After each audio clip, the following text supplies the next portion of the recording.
piring ini sudah berupa kitab suci.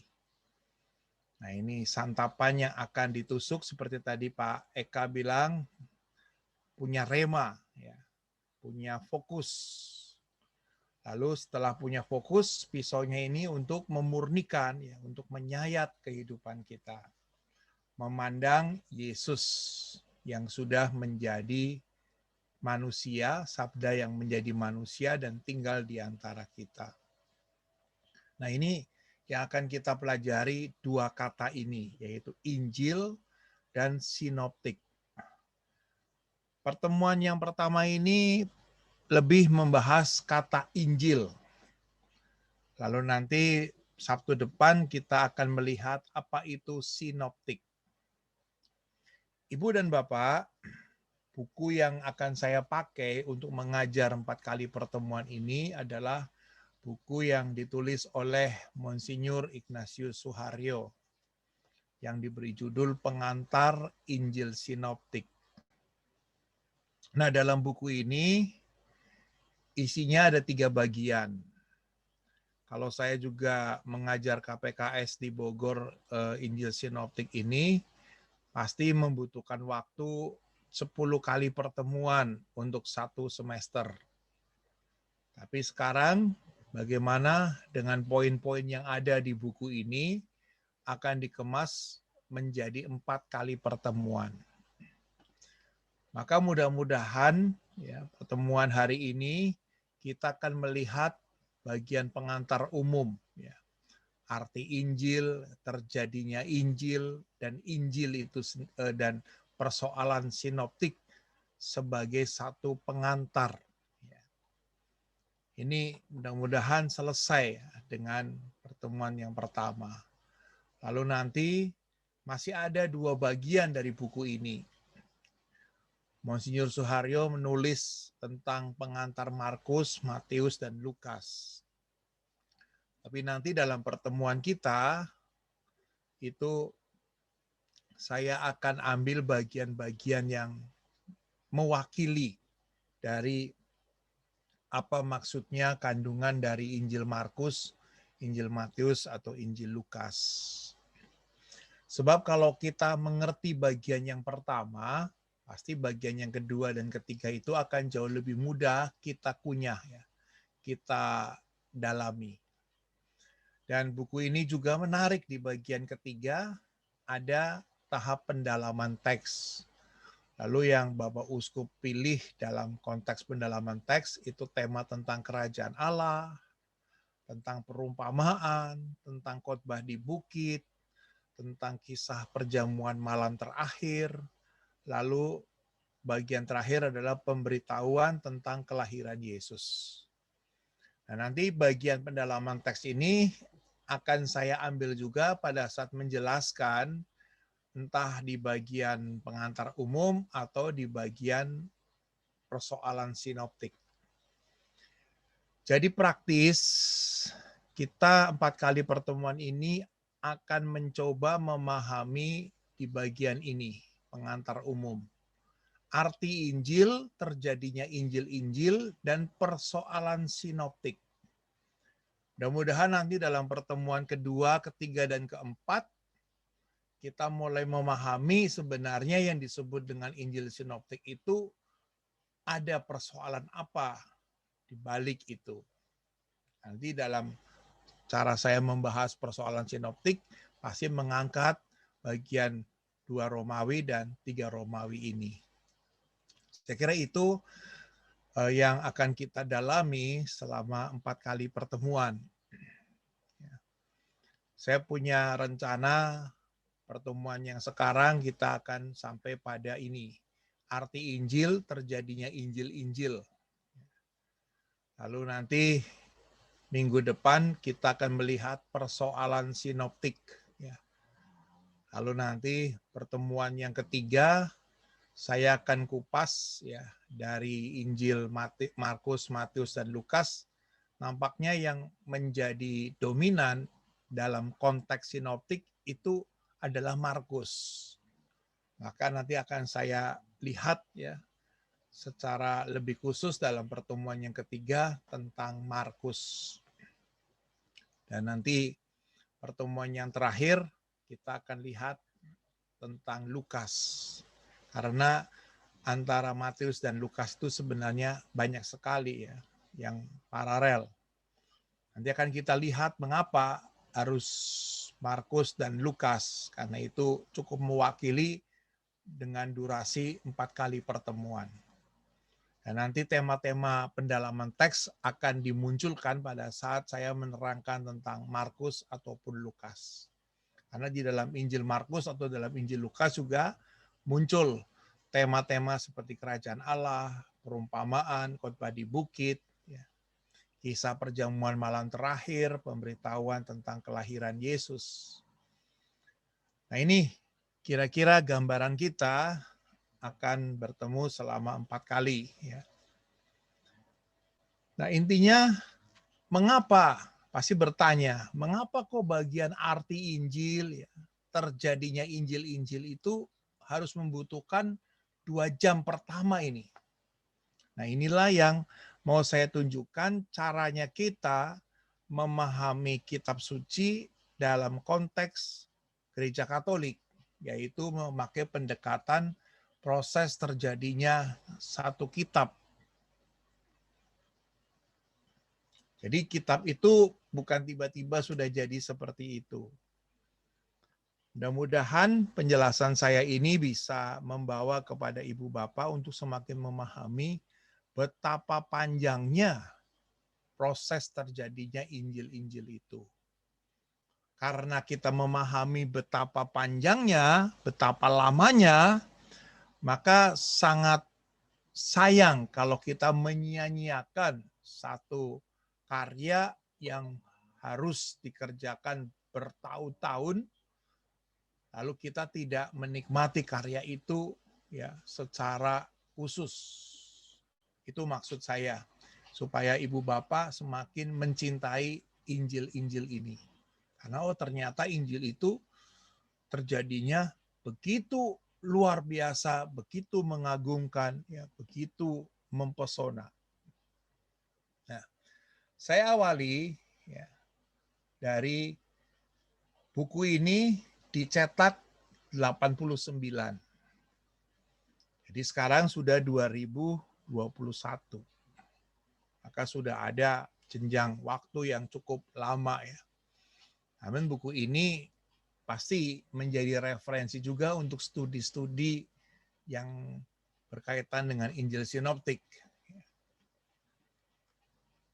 Mudah-mudahan apa yang sudah dituangkan oleh Monsinyur Suharyo tahun 89 bisa kita hadirkan lagi di tahun 2021, terutama di masa-masa di mana kita punya waktu untuk studi ini melalui virtual. Nah, Injil itu di dalam dokumen Konsili Vatikan kedua nomor 18 bunyinya Injil itu merupakan kesaksian utama tentang hidup dan ajaran sabda yang menjadi daging, yaitu penyelamat kita. Jadi menurut dogma Gereja Katolik, bahwa Injil itu tidak sama dengan kitab atau buku. Tapi Injil itu adalah kesaksian utama, ya. Jadi ada banyak kesaksian-kesaksian, tetapi ini yang prioritas, yang menyangkut hidup dan ajaran Yesus, yaitu sabda yang menjadi daging. Menurut Santo Hieronymus, kalau kita tidak mencintai kitab suci, maka kita tidak mengenal Yesus. Jadi memang begitu kita melihat Injil, memang pertama dimengerti itu buku, kitab. Tapi intinya Injil itu adalah kesaksian utama. Jadi tentang bagaimana hidupnya Yesus, apa yang diajarkan oleh Yesus. Dan ternyata hidup dan ajaran Yesus itu adalah juga penyelamat kita. Sehingga mau tidak mau kalau kita juga ingin memperoleh anugerah keselamatan, ya mengerti ramuan-ramuan keselamatannya itu bagaimana ya di dalam Injil ini.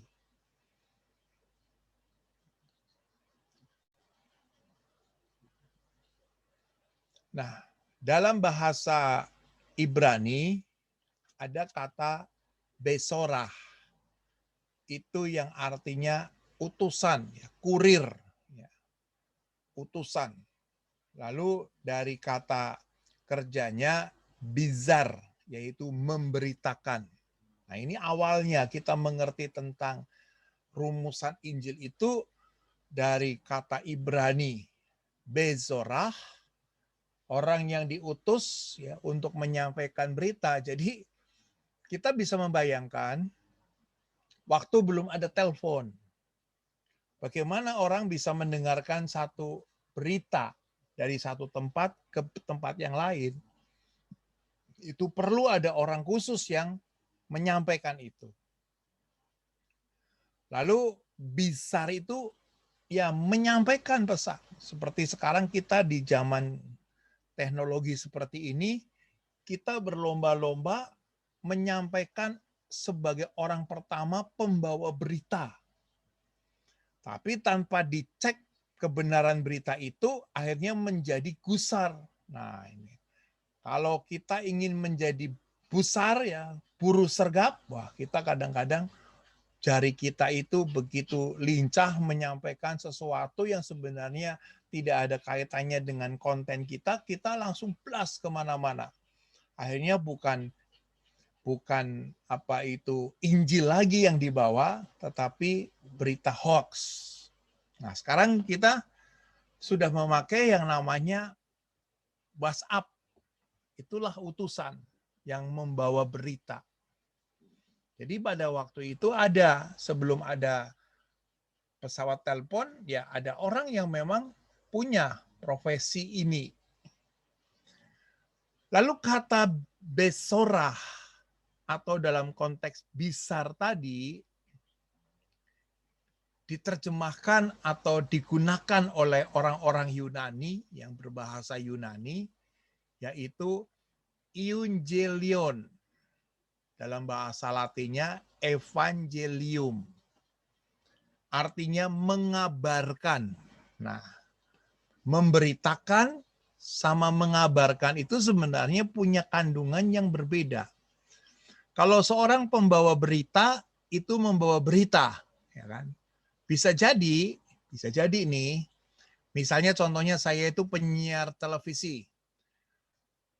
Saya memberitakan bahwa beberapa minggu yang lalu kapal KRI 402 tenggelam. Saya memberitakan, tetapi sebenarnya saya tidak ada kaitannya apa-apa secara personal dengan kapal itu. Tapi karena saya sebagai pembawa berita, saya sampaikan kepada pemirsa bahwa ada kapal tenggelam. Tapi kalau konteks euangelion atau evangelium itu, saya mengabarkan. Contohnya misalnya, nanti 2 hari lagi atau 4 hari lagi akan Idul Fitri. Jangan lupa THR. Nah, itu saya mengabarkan. Mengapa? Karena saya tinggal di kompleks yang tetangga-tetangga saya mayoritas sedang merayakan Lebaran. Saya mengabarkan karena apa? Idul Fitri itu juga menyangkut kehidupan saya. Saya ada di dalamnya.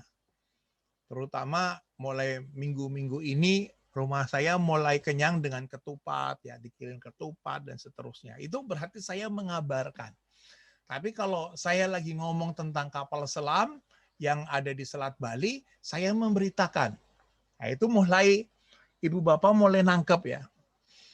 Nah, sedangkan kata euangelion itu bukan lebih pada kata besorah atau bizar, tapi lebih pada konteks bahwa yang menyampaikan itu ada di dalamnya, ikut terlibat. Lalu nggak tahu bagaimana, tentunya punya sejarah tersendiri. kata euangelion yang nanti di dalam konteks terjemahan Melayu Arab, euangelion menjadi Injil. Nah, bahasa Indonesia itu menerjemahkan euangelion menjadi Injil melalui proses Melayu Arab. Orang Arab memakai kata euangelion dengan nuansa Injil itu. Injil itu sebenarnya bahasa Arab. Nah, bahasa Inggrisnya gospel atau gospel. Nah, itu nggak tahu. Seolah-olah ada sesuatu yang pasti punya sejarah. Mengapa orang-orang Inggris menerjemahkan kata mengabarkan ini pakai kata gospel atau gospel. Nah, ini pemahaman kita. Jadi, nanti kalau disebut adalah evangelium atau euangelion, itu berarti bukan sekedar saya menyampaikan sesuatu tapi saya tidak ada dalam kondisi itu. Tapi yang namanya euangelion itu saya menyampaikan sesuatu tapi saya sendiri juga ada dalam ikatan emosi atau ikatan afeksi atau ikatan budaya atau apapun, pokoknya saya ada di dalamnya. Seperti tadi, 5 hari lagi akan datang Lebaran. Bagi saya itu menggembirakan karena apa? Tetangga-tetangga saya pasti akan ngirimin ketupat sayur dan seterusnya. Itu. Tapi kalau saya ngomong bahwa ada kapal selam yang tenggelam di Selat Bali, ya saya memberitakan. Tapi berbeda kalau misalnya salah satu dari personil kapal selam itu adalah om saya ataupun saudara saya, maka saya mengabarkan, saya ikut merasakan duka bagaimana pada saat ada saudara-saudara kita, para tentara itu yang harus gugur dalam tugasnya. Tapi kalau saya tidak ada kaitannya itu, saya memberitakan. Nah, demikian juga pada saat kita berbicara tentang euangelion, saya ada di dalam konteks yang sedang dibicarakan. Nah, muncul ya kata-kata ini di dalam kitab suci Perjanjian Lama, yaitu di Yesaya 52 ayat 7. Betapa indahnya kelihatan dari puncak bukit-bukit kedatangan pembawa berita yang mengabarkan berita damai dan memberitakan kabar baik, yang mengabarkan berita selamat dan berkata kepada Sion, Allahmu itu Raja. Sepintas Yesaya 52 ayat 7 ini tidak berbicara apa-apa untuk kita. Tapi kalau kita mencoba masuk ke dalam konteks Yesaya, ini adalah situasi waktu bangsa Israel ada di pembuangan Babel.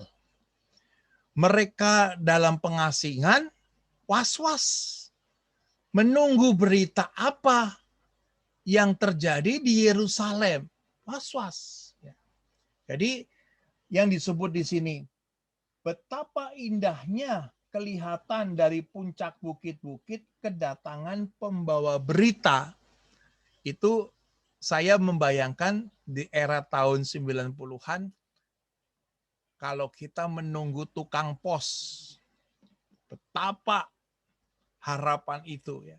Kalau ada kring-kring-kring, ya, tukang pos, wah senang banget. Ya, itu tukang pos itu membawa surat, dan suratnya itu pasti ya ada berita-berita apa.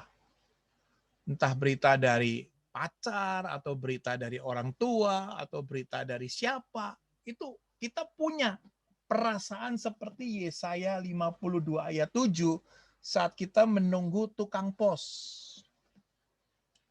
Nah, tukang pos itu disebut besorah. Dia utusan, dia tidak terlibat di dalam cerita yang ada di dalam surat-surat itu. Tapi kita sendiri ya masuk ke dalam suasana surat yang dibawa si tukang pos itu. Demikian juga di sini pada waktu bangsa Israel ada dalam pembuangan Babel, ya, mereka punya hasrat dengan Yerusalem. Ada apa? Berita apa? Lalu kalau setiap kali ada orang dari bukit-bukit datang, yang mengabarkan berita damai dan memberitakan kabar baik yang mengabarkan berita selamat. Nah, ini berarti sudah mulai ada batas. Menurut Yesaya, tidak semua berita itu disebut euangelion. Tapi berita-berita yang positif, ya, yang damai, yang mengabarkan kabar selamat, itu euangelion. Lalu dari Yesaya 52 ayat 7, Rasul Paulus juga menyebutkan di dalam Roma bab 10 ayat 15.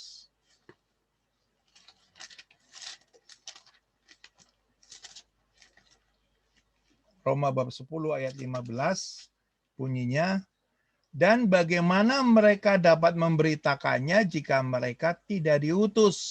Seperti ada tertulis, betapa indahnya kedatangan mereka yang membawa kabar baik. Jadi Rasul Paulus pada sekitar tahun 50-an memakai referensi suasana Yesaya 52 ayat 7. Jadi dengan demikian, ya, pada sekitar tahun 50-an, ya, itu Rasul Paulus juga menulis banyak dalam surat-suratnya, terutama di 1 Tesalonika, ya, 2 Tesalonika 1 sampai 8, mulai yang disebut dengan euangelion sejauh mengabarkan atau memberitakan tentang Yesus Kristus. Nah, jadi memang kita sudah mulai menangkap nih apa yang dimaksud dengan memberitakan dan mengabarkan. Nah, memberitakan, kalau kita masih menangkap bahwa Injil Matius, Injil Markus, dan Injil Lukas itu memberitakan tentang Yesus, bisa jadi karena kita belum punya link masuk ke dalam ikatan emosional dari para penginjil. Sehingga ya itulah yang dikatakan tentang Yesus 2000 tahun yang lalu. Tapi kalau kita sekarang membaca Markus, Matius, dan Lukas, lalu hidup kita diubah, hidup kita dibentuk, berarti Matius, Markus, dan Lukas itu sudah mengabarkan tentang Yesus. Itu sudah menjadi euangelion atau evangelium, bukan lagi sekedar bizar atau besorah. Nah, dari istilah ini maka kemudian kita mulai bisa merasakan, ya, kalau kita mau belajar Injil sinoptik, berarti kita berusaha untuk menjadi bagian dari pengabaran itu, bukan sekedar pendengar dari pemberitaan. Menjadi bagian. Kalau kita sudah menjadi bagian, pasti sayang kalau kita nggak ikut terus, ya, sampai 4 kali pertemuan. Karena tadi sebenarnya satu buku tadi bisa dibahas semua dengan 10 kali pertemuan, tapi kita 4 kali dengan mencoba untuk memilih mana yang kira-kira bisa menjawab kebutuhan kita. Nah, dari 4 kali itu harapannya juga jangan sampai absen. Nanti Sabtu depan kita mulai jam 10, berarti bukan suasana jam tidur siang. Nah, saya mengawalinya untuk memahami kata Injil itu sebagai bagian dari pengabaran, bukan pemberitaan. Diambil dari Injil Lukas.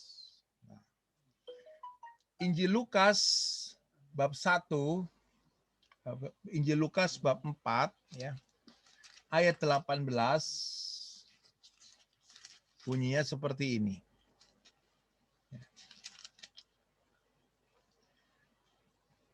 Kepadanya diberikan kitab Nabi Yesaya, dan setelah dibukanya ia menemukan nas di mana ada tertulis, Roh Tuhan ada padaku, oleh sebab ia telah mengurapi aku untuk menyampaikan kabar baik kepada orang-orang miskin dan seterusnya. Jadi menurut Lukas, Yesus yang hidup sebagai orang Nazaret memberitakan tentang apa yang ditulis oleh Nabi Yesaya. Yesus memberitakan, ya, di sini luar biasa. Pertama, Yesus memberitakan, Roh Tuhan ada padaku, oleh sebab Ia telah mengurapi aku untuk menyampaikan kabar baik kepada orang-orang miskin, dan seterusnya, dan seterusnya. Sampai ayat 19. Itu sampai ayat 19, Yesus memberitakan. Lalu di ayat 20, kemudian Ia menutup kitab itu, memberikannya kembali kepada pejabat, lalu duduk, dan mata semua orang dalam rumah ibadat itu tertuju kepadanya. Nah, di ayat 21, nah ini Yesus bukan lagi memberitakan, tapi Yesus mengabarkan. Lalu Ia memulai mengajar mereka, katanya, pada hari ini genaplah nas ini sewaktu kamu mendengarnya. Jadi Yesus yang hidupnya itu sudah selisih 700 tahun nih dari tulisan Yesaya.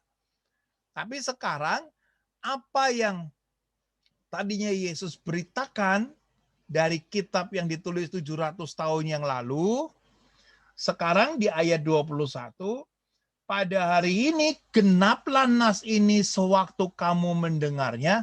Di sini Yesus sudah berubah menjadi Yesus mengabarkan.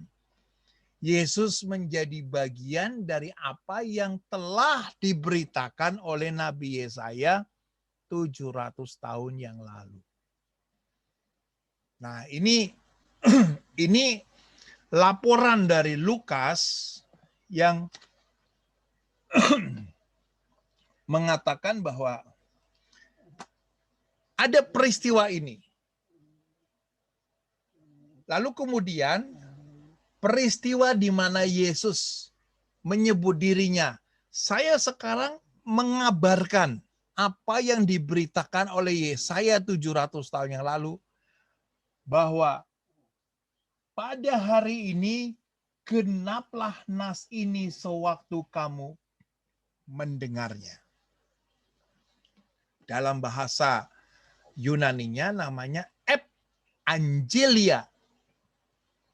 Mengapa Yesus begitu yakin, seyakin-yakinnya teks yang ditulis 700 tahun yang lalu Yesus katakan pada hari ini. Itulah yang tadi Pak Saudara Eka mengatakan supaya ada rema, ya. Dan Yesus menemukan rema dari bacaan itu. Evangelia, ada kuat kuasa, ada satu power. Nah, bagaimana saya bisa membahasakannya ini? Rasul Paulus punya ayat yang menjelaskan kepada kita apa artinya teks itu akhirnya berubah dari memberitakan menjadi pengabaran. Di dalam 1 Korintus ya, bab 9 ayat yang ke-16. Nah, ini luar biasa. Jadi Paulus mulai punya satu keyakinan yang disebut celakalah aku kalau aku tidak memberitakan Injil. 1 Korintus bab 9 ayat 16. Kuncinya, karena jika aku memberitakan Injil, aku tidak mempunyai alasan untuk memegahkan diri. Sebab itu adalah keharusan bagiku. Celakalah aku jika aku tidak memberitakan Injil. Nah, di sini Rasul Paulus mulai meningkatkan bukan hanya sekedar rema, tapi sungguh-sungguh ini adalah satu kekuatan yang harus terjadi dalam dirinya. Jadi sekarang Paulus bukan lagi mengabarkan, tapi dia ada dalam peristiwa yang sedang dikabarkan. Celakalah aku, taruhannya. Celakalah aku.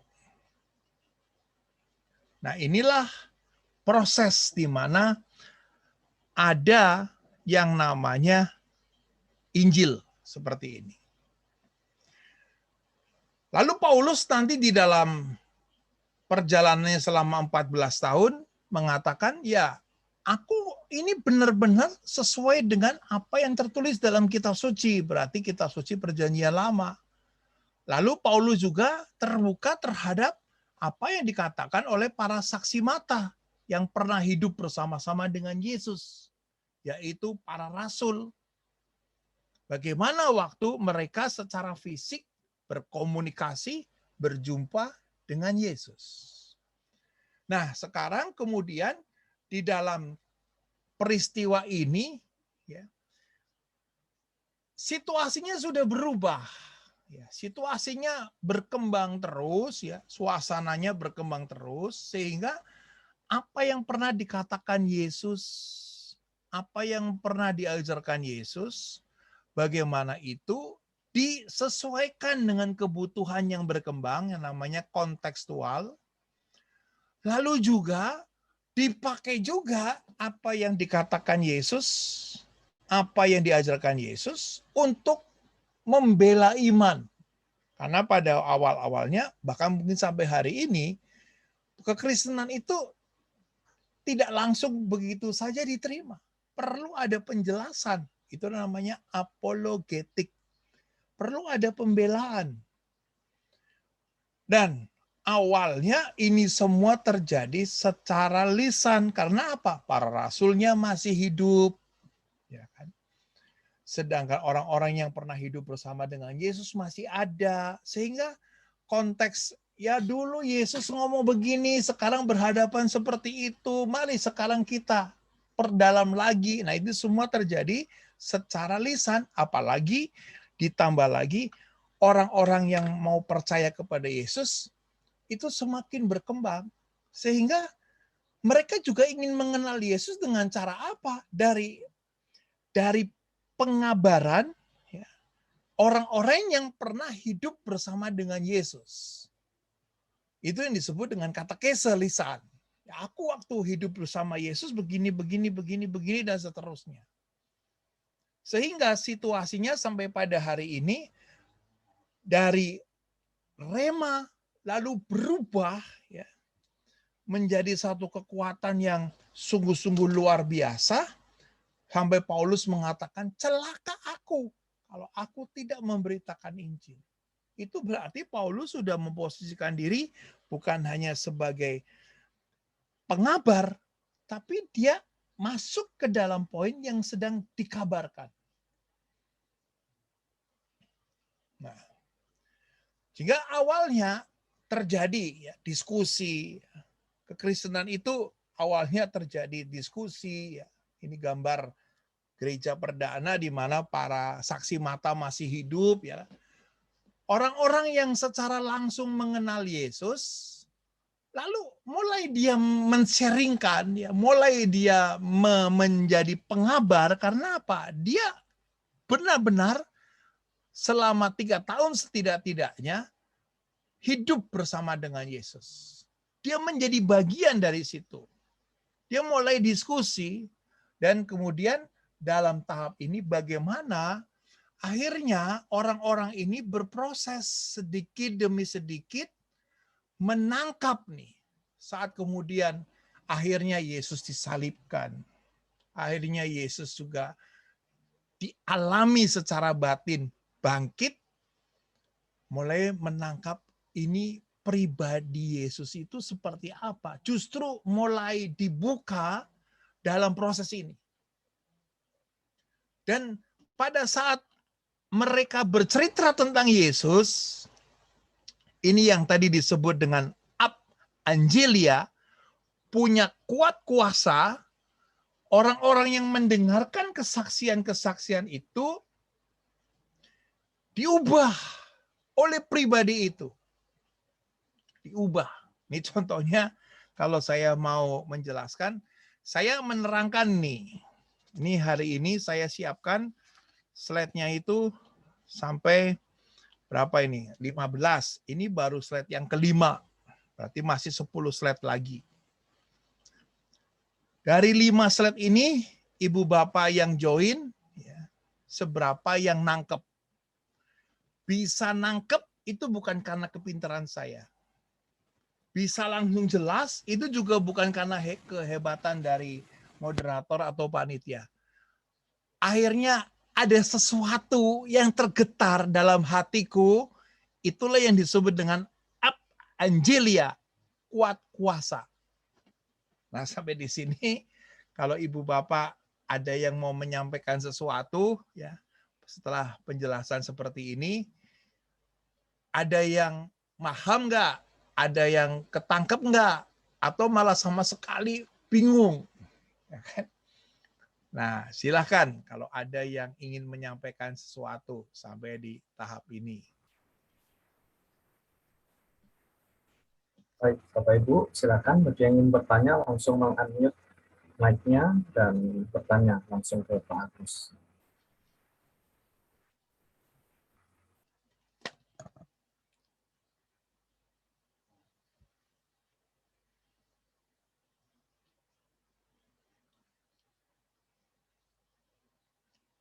Kebetulan ini sudah masuk bulan Mei, bulan Maria.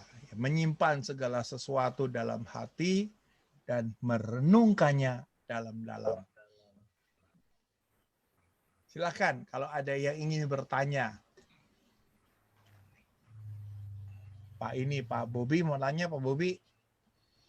Robi. Pak Robi ya. Silakan Pak Robi. Baik, terima kasih. Selamat siang Pak Agus, selamat siang Bapak Ibu semua yang kasih dalam Yesus Kristus. Ini aja nih Pak Agus, saya mau coba nanya. Ada kata sinopsis sama sinoptik. Nah, apakah ada perbedaan kedua kata ini atau bagaimana? Mohon penjelasan Pak Agus. Ya, itu nanti minggu depan, Pak. Oke. Tapi artinya begini, sinoptik itu kan kata benda, sinopsis itu kata sifat, ya kan. Jadi sinoptik atau sinopsis diambil dari kata same optik. Mau dioper sudah hostnya. Boleh? Ya kan. Ya, oper, Same optik. Jadi melihat dari sesuatu yang sama. Lalu sifatnya di mana? Itu sinopsis. Sedangkan sinoptik wujudnya seperti apa yang sama itu. Nah, nanti maksudnya dalam konteks kita ada banyak kisah dari Markus, Matius dan Lukas yang sama. Maka kemudian akhirnya 3 Injil ini disebut Injil sinoptik karena banyak kisah, hampir 60%. Apa yang ada di Markus ada di Matius, ada juga di Lukas. Sedangkan Injil Yohanes nampaknya nada tersendiri. Meskipun juga nanti di bagian kisah sengsara, keempat Injil itu memuat kisah yang sama dengan detail yang berbeda. Nah, maka tadi Pak Robert yang disebut dengan sinoptik, same, optik, melihat dari cerita yang sama.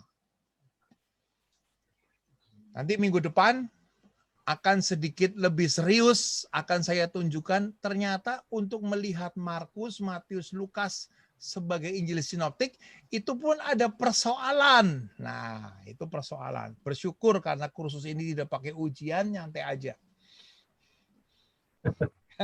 Tapi yang saya maksudkan sampai hari ini, oh ternyata itu tadi ya, kita kalau ikut kursus seperti ini, ya 4 kali pertemuan, jangan berhenti sebagai pemberita, tapi juga sebagai pengabar, syukur-syukur sebagai pelaku seperti Paulus.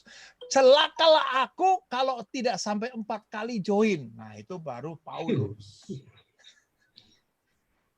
Ya kan? Celakalah aku. Nah, tapi kalau kita, ada kursus bagus loh di Blok B, kamu ikut. Tapi ternyata yang ngajak-ngajak itu nggak muncul. Nah, itu dia sebagai pemberita. Nah, kalau Yesus kan tadi Dia memberitakan teks Yesaya yang ditulis 700 tahun yang lalu. Dan kemudian Yesus mengatakan teks itu hari ini juga aku ada di bagiannya. Aku mengabarkan sekarang. Nah, kemudian oleh Paulus bukan hanya mengabarkan, aku terlibat. Aku ada di situ. Sehingga kalau aku tidak melakukannya, aku celaka. Kalau tadi kan Yesaya ada keindahan orang-orang yang membawa berita. Itu kan orang lain. Lalu Yesus bilang, ya Yesaya ngomong begitu. Lalu sekarang Paulus, aku harus menjadi pemberita itu. Kalau enggak, aku celaka. Nah, itu berarti taruhannya sudah sangat serius bagi Paulus. Nah, seperti itu yang disebut dengan pemahaman kita sampai hari ini. Sudah mulai nangkap apa artinya pemberita, pengabar, dan pelaku. Silakan kalau ada yang lain. Ibu, bagi yang ingin bertanya lagi, silakan. Oh, Pak Henry Wijin. Baik, silakan Pak. Bolehkah Injil itu kita samakan dengan sabda Tuhan Yesus? Baik. Sabda Allah. Nah, sabda Allah. Kalau kita kan mendengarkan di dalam gereja, lektor, demikianlah sabda Tuhan. Itu berarti mencakup kitab suci, menyangkut tema liturgi yang ditentukan oleh tradisi, dan menyangkut ajaran gereja dari magisterium. Maka dalam sudut pandang Katolik, sabda Allah itu kitab suci, magisterium, dan tradisi.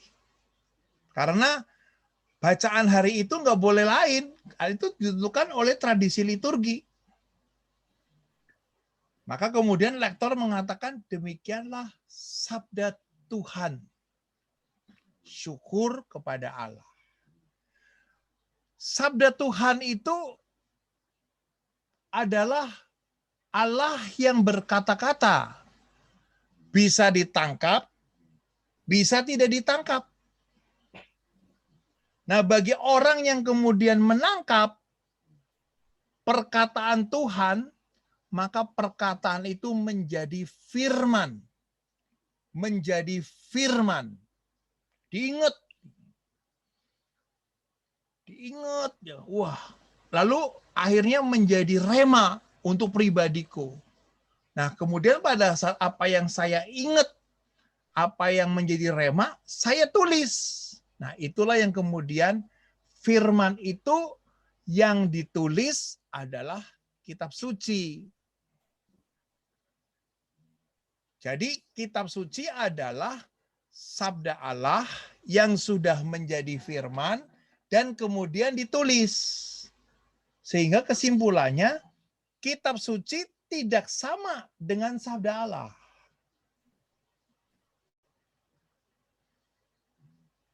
Nah, sekarang tadi saya jelaskan Injil itu bukan buku pertama-tama. Injil adalah berita yang dikabarkan, yang menjadi rema, menjadi nas bagi Yesus. Dan Paulus mengatakan, ini benar-benar menjadi bagian dari hidupku. Kalau tidak, aku celaka. Jadi Paulus itu punya penghayatan yang lebih ekstrim. Nah, seperti itu Pak Hendri, bahwa kita pegang kitab suci.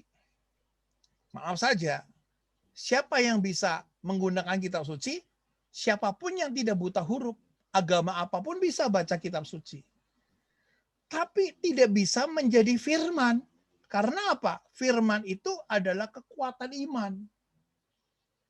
Seperti saya juga bisa baca Al-Quran yang ada terjemahan Latinnya, tapi itu tidak bisa menjadi firman bagi saya karena saya tidak punya muatan iman dari situ. Saya juga bisa membaca kitabnya orang Buddha, kitabnya orang Buddhis, karena saya tidak buta huruf. Tapi kata-kata dalam kitab Buddhis, kitab Buddha tidak bisa menjadi firman yang mengubah hidupku, nggak bisa, karena memang aku tidak punya muatan kepercayaan di situ. Saudara kita Muslim juga bisa baca kitab suci kita karena dia tidak buta huruf. Tapi untuk bisa menjadi firman harus ada kandungan kepercayaan. Nah, sedangkan sabda Allah sendiri itu tidak dibatasi yang tertulis saja. Ada sabda Allah pribadi, ada sabda Allah yang tertulis. Dan ada sabda Allah yang belum bisa ditangkap oleh keterbatasan manusia. Manusia itu menangkap ini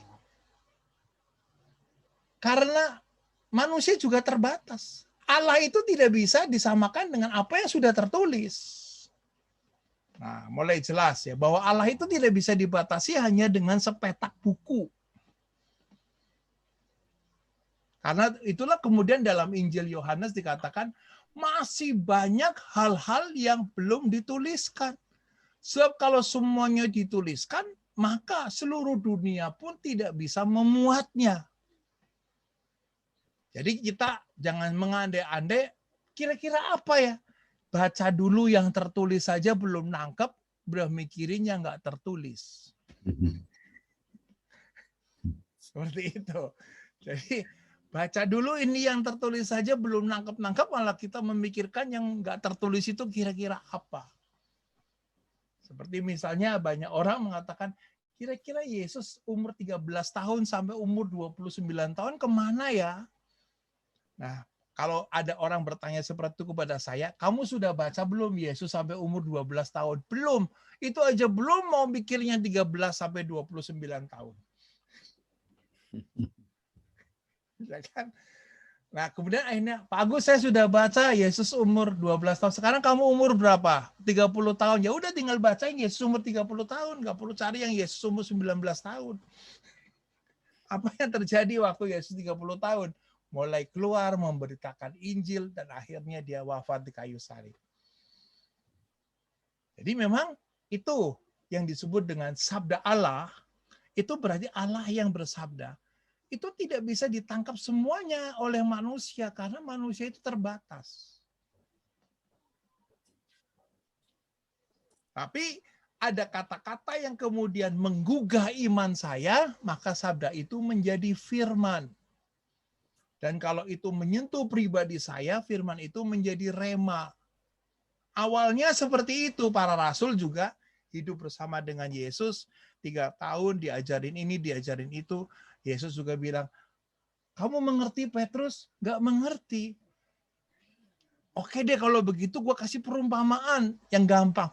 Tetap juga nggak ngerti. Nah itulah kemudian Yesus memahami memang aku murid-muridnya bukan dari kalangan S2, S3, dari kalangan nelayan sederhana. Jadi diajarin yang sederhana tentang pohon anggur, tentang itu nggak ngerti. Tentang domba yang gembala yang baik nggak ngerti. Akhirnya Yesus bilang, ampunilah ya Bapa, sebab mereka sampai hari ini tetap belum mengerti. Jadi itu pemahaman sabda Allah, firman, dan kemudian kitab suci.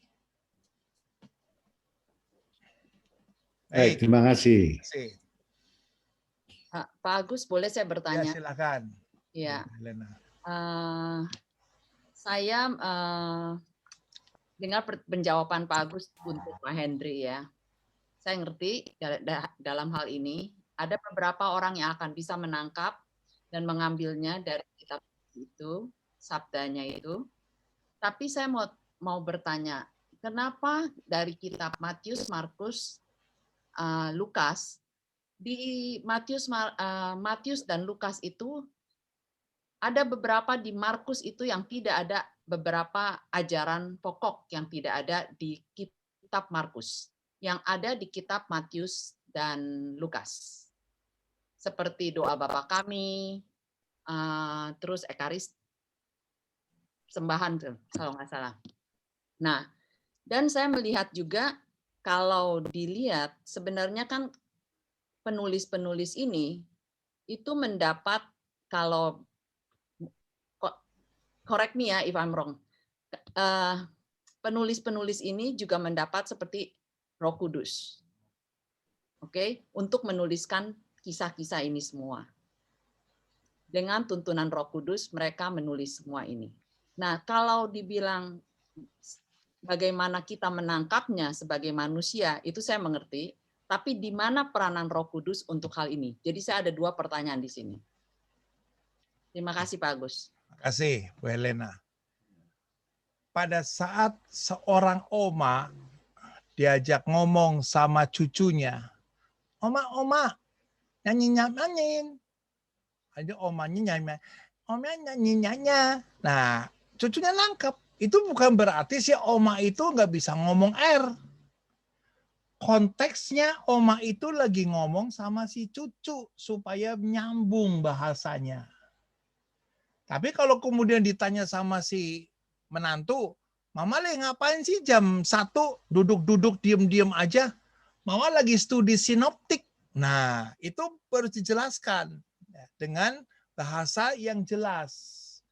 Demikian juga setiap penginjil itu menjawab kebutuhan audien yang dia hadapi.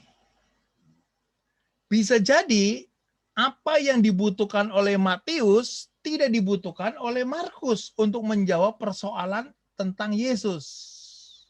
Sehingga Markus tidak ada kisah Natal. Karena pasti kebutuhan Markus itu apa? Sedangkan di Matius dan Lukas itu harus ada kisah Natal dengan versi yang berbeda. Nah, mudah-mudahan apa yang Ibu Helena tanyakan nanti akan terjawab dalam pertemuan minggu depan, yaitu persoalan sinoptik. Ada teori 2 sumber, ada teori 4 sumber. Mengapa ada yang di Markus tapi tidak ada di Matius dan Lukas? Ada yang namanya sumber khusus Markus. Ada yang namanya sumber bersama. Nah, akhirnya bapak-bapak gereja mulai dari tahun 130 mengatakan kalau kita punya 4 kitab, itu berarti Yesus diperkaya melalui 4 jalur itu. Nah, kalau saya membayangkan, Yesus itu adalah rumahnya. Matius tampak depan, Lukas tampak samping, Markus tampak belakang, Injil Yohanes tampak atas. Sehingga kalau kita hanya lihatnya tampak atas, cuma kelihatan antena parabola doang. Rumah apa ini cuma antena parabola doang? Karena itu tampak atas.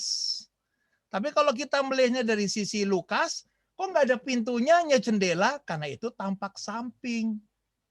Lalu kalau dari Markus, dari belakang, kok kelihatan cuma istilahnya jendela kamar mandi WC? Karena itu dari belakang.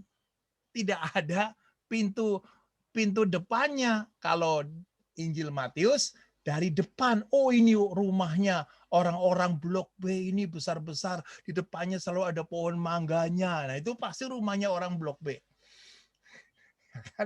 Di situ, dari tampak depan, tampak samping. Nah, menurut Tertullianus, menurut Justinus, itulah caranya melihat Yesus dari keempat Injil. Jadi, baik tampak atas, tampak samping, tampak depan, tampak belakang, itu semua satu bangunan. Lalu nanti kalau Ibu Helena membaca surat-surat Paulus, itu adalah potongan strukturalnya. Jadi rumah itu dipotong, kelihatan itu konstruksi profil apa itu slope-nya, tulangan-tulangannya, sehingga hanya tukang yang bisa baca. Untuk awam nggak ngerti ini apa maksudnya. Nah, Paulus membedah itu dari potongannya. Jadi tetap satu pribadi yang dilihat dari sisi yang berbeda. Maka semuanya itu disebut terinspirasi dari Roh Kudus. Nah, kalau saya lagi ngomong sama cucu, ngomong seperti guru TK. Kalau kita ngomong sama anak, lagi seperti profesor. Karena anak itu lagi kuliah S2. Maka kita nggak mau kalah dong kalau diskusi sama dia. menurut analisa ini, menurut buku ini, waduh, cucunya bilang, Oma udah kayak dosen gua di kampus. Kan begitu. Coba kalau kita ngomong sama cucu pakai bahasa S1, cucunya mabuk deh. Nah, demikian juga Markus ketemu dengan orang seperti apa, Lukas seperti apa, Matius seperti apa. Tapi Semuanya mau ngajak, mari Jo kita makan. Tapi sama cucu, maem ya, maem. Coba kalau ngomong sama cucu yang sudah S2 diajak maem, gila apa gue ngomongnya anak kecil. Nah, makan. Nah, seperti itu kan caranya kita membahasakan, judulnya sama, ujung-ujungnya semuanya kenyang.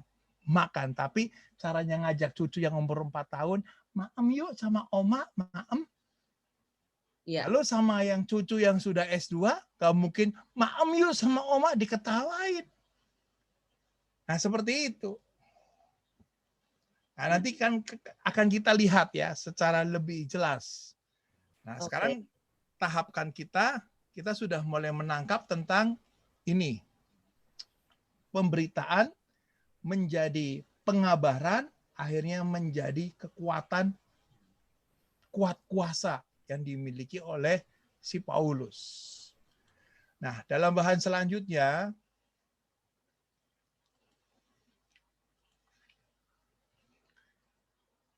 Yesus sebelumnya mewartakan kabar gembira telah menjadi yang diwartakan. Jadi Yesus ya, tadinya mewartakan. Peristiwa Yesus yang mewartakan, sekarang Yesus yang mewartakan menjadi diwartakan. Lukas tadi sudah mewartakan bahwa Yesus pernah mewartakan kabar gembira di Kapernaum pada saat masuk ke rumah sembahyang. Lalu sekarang Lukas mewartakan tentang Yesus. Lalu kemudian pemberitaan mereka berkembang karena mereka pernah hidup bersama dengan Yesus. Berkembang dan mulai diyakini dan ternyata mulai mengandung muatan firman yang artinya membangkitkan iman. Ngomong tentang Yesus, buluku merinding nih.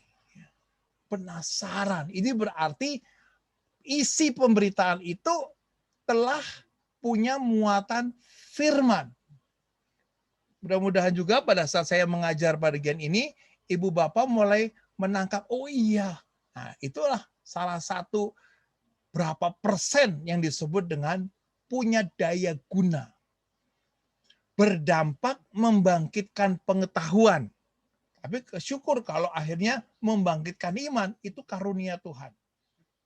Dan kemudian dari apa yang nangkep, kalau tadi kan di awal pengajaran ini, sediakan alat tulis, catatan, dan seterusnya. Ini kalau ibu bapak berminat, ini slide ini juga akan saya kirim ke panitia supaya bisa dinikmati lagi nanti malam. Ya.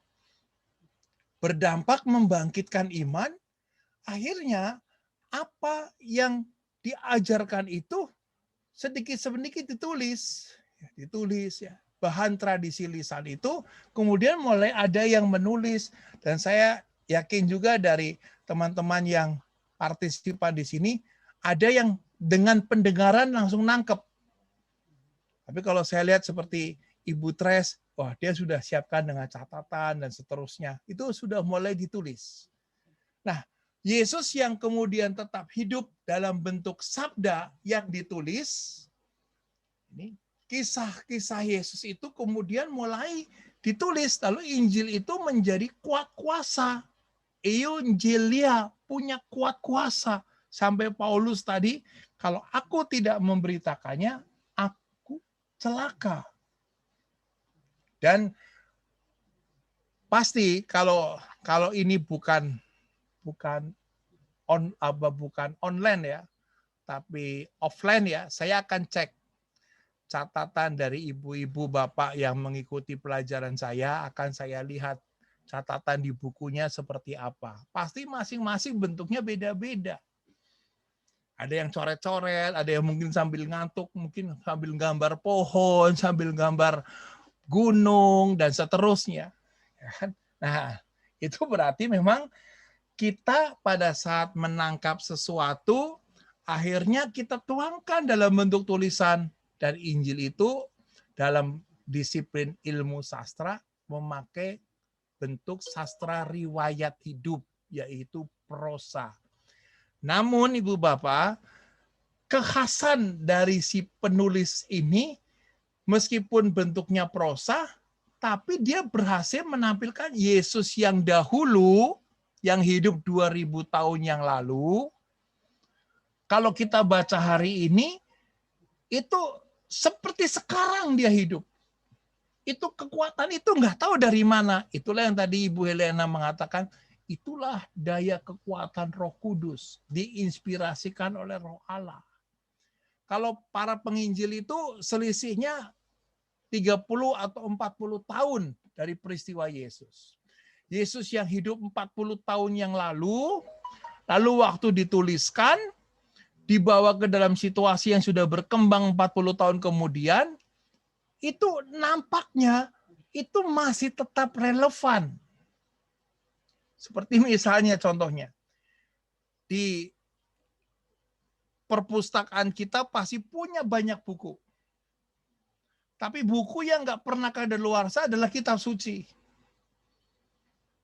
Buku-buku lain kalau sudah dibaca ya sudah. Apalagi kalau namanya koran, hanya hari ini dibaca, buang. Selesai. Tapi kalau kitab suci, begitu sudah dicoret-coret, ya sudah kumal, kita beli lagi kitab yang sama, baru lagi kita mau. Nah itu kekuatan itu. Coba kalau kita beli majalah yang sudah pernah dibaca, kan nggak mungkin kita beli lagi majalah yang sama. Koran juga seperti itu. Buku-buku literatur yang lain juga seperti itu. Tapi kalau kitab suci, walaupun sudah rusak, karena dibaca berkali-kali, kita beli lagi baru. Atau karena hilang, beli lagi baru. Atau mungkin karena lupa disimpan di mana, beli lagi baru. Sehingga pada saat pandemi seperti ini, bongkar-bongkar, kita punya 10 kitab suci. Kan terselip di sana, terselip di sini, lalu ketemu semua. Jadi itulah kekuatan kitab suci itu memakai peristiwa pribadi yang 40 tahun yang lalu, tapi dibahasakan dalam bahasa sekarang. Dan ini jenis sastra yang sungguh-sungguh luar biasa. Mengapa bisa terbentuk seperti ini? Karena kondisi orang-orang yang membutuhkan tulisan-tulisan itu. Nah, Injil yang kita miliki dalam bentuk tulisan adalah sabda dan karya Yesus yang sudah ditafsirkan oleh para saksi dan pelayan firman. Bahan-bahan tersebut diolah, ditafsirkan,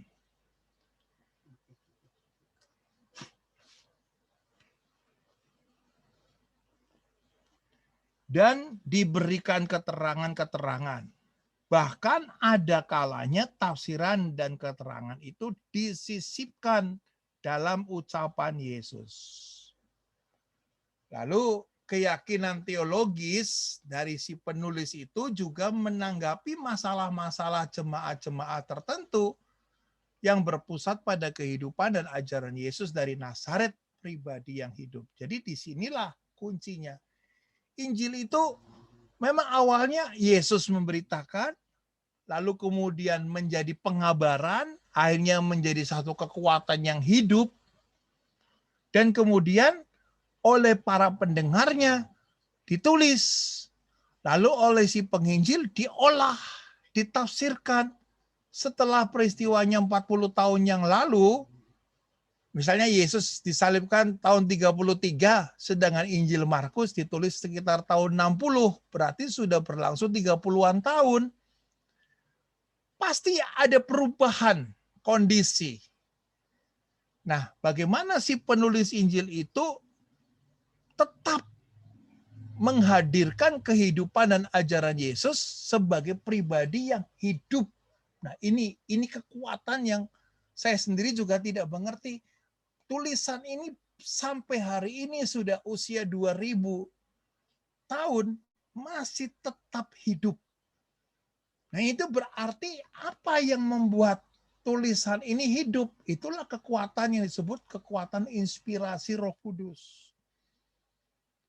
Maka menurut bapak-bapak gereja, seperti Irenaeus, dia mengatakan seperti ini. Sifat 4 ganda dari Injil adalah satu dari sekian fakta Kristiani yang harus diterima secara historis. Jadi Irenaeus mengatakan, ya itulah sejarah iman yang tidak bisa lagi diperdebatkan. Lalu dalam De Verbum nomor 18, keempat Injil berasal dari para rasul. Dengan ilham roh ilahi, diteruskan secara tertulis kepada kita. Nah, jelas, De Verbum nomor 12, itu dari hasil para rasul, dengan ilham roh ilahi, diteruskan secara tertulis tentang Yesus, sehingga kita bisa mengenal hidup dan ajaran Yesus. Lalu Bapak gereja yang kedua, Justinus.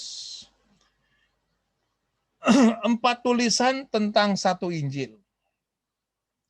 Disebut Injil-Injil bentuk jamak yang di dalamnya terdapat Injil tentang Kristus yang terjabar dalam keempat penginjil. Jadi istilah dari bapak-bapak gereja inilah yang kemudian bisa membantu kita memahami mengapa ada 4 Injil tentang Yesus Kristus. Lalu bapak gereja yang ketiga, Tertullianus. Dalam karya-karyanya membatasi, jadi Tertullianus itu seorang banyak yang menulis buku dia. Dia mengatakan, dalam karya-karyanya aku membatasi diri.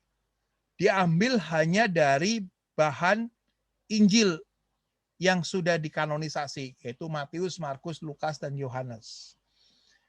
Yang ditempatkan sebagai sumber berwibawa khusus karena konteks penulisannya adalah pada dekade para rasul. Jadi menurut Tertullianus, Matius, Markus, Lukas, Yohanes itu hasil warisan dari zaman para rasul.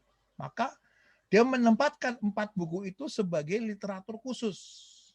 Dan akhirnya sampai hari ini kita mengikuti pandangan dari Origenes yang pandangannya lebih umum bahwa sudah lama ditetapkan mengenai kedudukan keempat Injil untuk tidak dipersoalkan kewibawaannya sebagai sabda Allah di dalam gereja Katolik.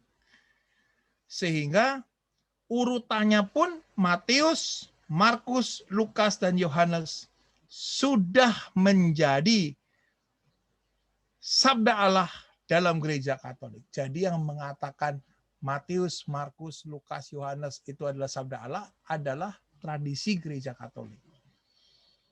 Nah, sampai di sini. Jadi kita sudah mulai sampai dalam tahapan yang kedua.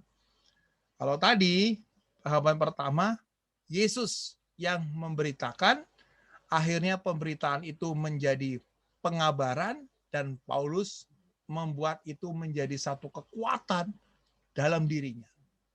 Nah, prosesnya dari apa yang dikabarkan secara lisan, lambat laun menjadi tulisan, akhirnya ada 4 Injil, lalu didukung oleh pandangan bapak-bapak gereja ini.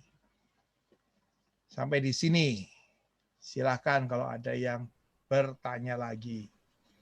Baik, Pak Agus, ini dari chat ada pertanyaan. Bagaimana dengan pengertian penginjil dan pewarta? Bisa disebut memberitakan Injil dan mengabarkan kabar gembira?